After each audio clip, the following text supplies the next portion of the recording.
ब्रह्ममुरारिसुरार्चितलिङ्गं निर्मलभासितशोभितलिङ्गम् जन्मजदुःखविनाशकलिङ्गं तत्प्रणमामि सदा शिवलिङ्गम् देवमुनिप्रवरार्चितलिङ्गं कामदहन करुणाकरलिङ्गम्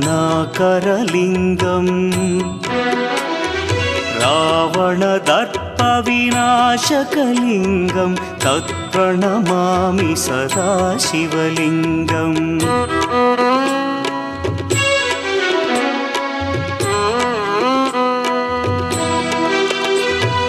सर्वसुगन्धसुलेपितलिङ्गं बुद्धिविवर्धनकारणलिङ्गं सिद्धसुरा